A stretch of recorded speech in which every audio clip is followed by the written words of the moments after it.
प्रिय मित्रों, जय श्री कृष्ण। मैं हूं आचार्य डॉक्टर विष्णु कुमार मिश्रा। मुहूर्त ज्योतिष पर आपका बहुत बहुत अभिनंदन करता हूं। इस खास वीडियो पर श्रीकंठ योग, श्रीनाथ योग और विरंची योग की चर्चा करूंगा। पर मैं विषय क्रम में प्रवेश करूं उससे पहले आपसे आग्रह, अगर आपने अभी तक हमारे इस चैनल को सब्सक्राइब नहीं किया है तो प्लीज चैनल को सब्सक्राइब करें, साथ ही नोटिफिकेशन बेल को भी प्रेस कर लें। अगर आप अपनी या अपनों की जन्म कुंडली का बृहद प्रेडिक्शन कराना चाहते हैं, विश्लेषण कराना चाहते हैं, उत्तम क्वालिटी के रियल राशि रत्न आदि प्राप्त करना चाहते हैं या किसी भी किस्म का ज्योतिषीय परामर्श प्राप्त करना चाहते हैं तो स्क्रीन पर फ्लैश हो रहे नंबरों पर आप हमसे संपर्क कर सकते हैं। तो आइए विषय क्रम में प्रवेश करें और श्रीकंठ योग की चर्चा आपसे करूं। यह योग भगवान शिव का योग है।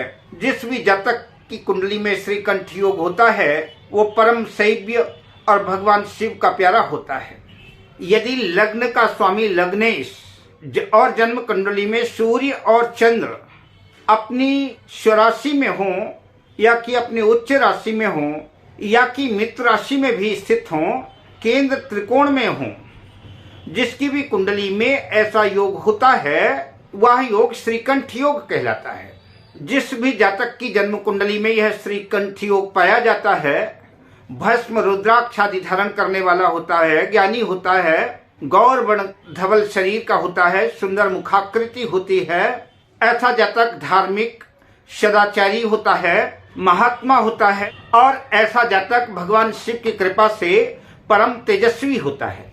तो ऐसा जातक उच्चाधिकारी होता है, IAS IPS होता है या कि कुशल सर्जन होता है, इंजीनियर आदि होता है, उच्च पदों पर रह करके दौलत शोहरत सब कुछ अर्जित करता है। कई बार ऐसे जातक राज सत्ता पर भी सुशोभित होते हैं। जिसकी भी जन्म कुंडली में श्रीकंठ योग पाया जाता है वह अत्यंत सौभाग्यशाली होता है। उसकी यश कीर्ति दूर दूर तक जो फैली होती है। अब आइए चर्चा करते हैं श्रीनाथ योग की। श्रीनाथ योग जन्म कुंडली में दो तरह से बनता है। यदि जन्म कुंडली में भाग्येश, भाग्य भाव का स्वामी और साथ ही शुक्र और बुध ये अपनी स्वराशि में हो, अपनी उच्च राशि में हो या अपनी मित्र राशि में हो और लग्न से केंद्र त्रिकोण भाव में स्थित हो तो जन्म कुंडली में श्रीनाथ योग बनता है। आइए एक अन्य प्रकार से दूसरे तरीके से भी श्रीनाथ योग ज्योतिषीय दृष्टिकोण से बनता है, मैं उसकी भी चर्चा आपसे करता चलूं। यदि जन्म कुंडली का सप्तमेश दशम भाव में स्थित हो और दशम भाव का स्वामी अपनी उच्च राशि में स्थित हो और नवम भाग्य भाव के स्वामी के साथ में बैठा हो दशमेश, तो जन्म कुंडली में श्रीनाथ योग बनता है। श्रीनाथ कहते हैं भगवान विष्णु को। जिसकी जन्म कुंडली में यह श्रीनाथ योग बनता है वह अत्यंत सौभाग्यशाली होता है, धर्मात्मा होता है, श्रेष्ठ कुल में उत्पन्न, धन संपदा दौलत शोहरत से युक्त, मीठे वचन बोलने वाला, दूसरों को सम्मोहित करने वाला, प्रियवादी होता है। ऐसे जातकों के शरीर में बहुधा भगवान विष्णु के जो आयुध होते हैं, शंख चक्र गदा पद्म आदि, इनके शरीर में कहीं न कहीं चिन्हित होते हैं। ये परम वैष्णव होते हैं, भगवान विष्णु राम कृष्ण को मानने वाले होते हैं। ये ध्यान में, भजन में, सत्संग इनको प्रिय होता है और ऐसे व्यक्ति सदाचारी धर्मात्मा होते हैं और सरकारी उच्च पदों पर उच्चाधिकारी होते हैं और अपने कार्य को बड़ी कुशलता पूर्वक संपन्न करते हैं और इनके पास दौलत शोहरत किसी भी चीज की कमी नहीं होती और इनकी दूर दूर तक यश कीर्ति फैली होती है।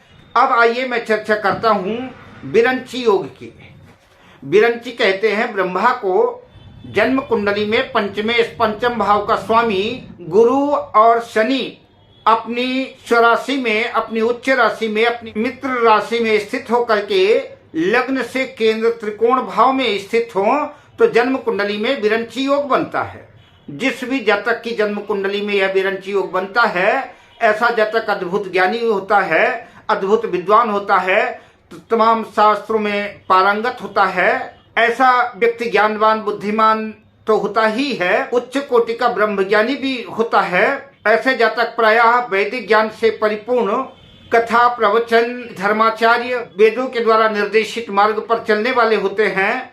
उच्च कोटि के गुरु भी होते हैं, जिनकी वाणी में मधुरता होती है, प्रिय बोलने वाले होते हैं, अति धनी स्त्री पुत्र आदि से सुशोभित होते हैं। ऐसे जातक सात्विक होते हैं और इनके माथे पर सहज ही ब्रह्म तेज झलकता हुआ दिखाई देता है।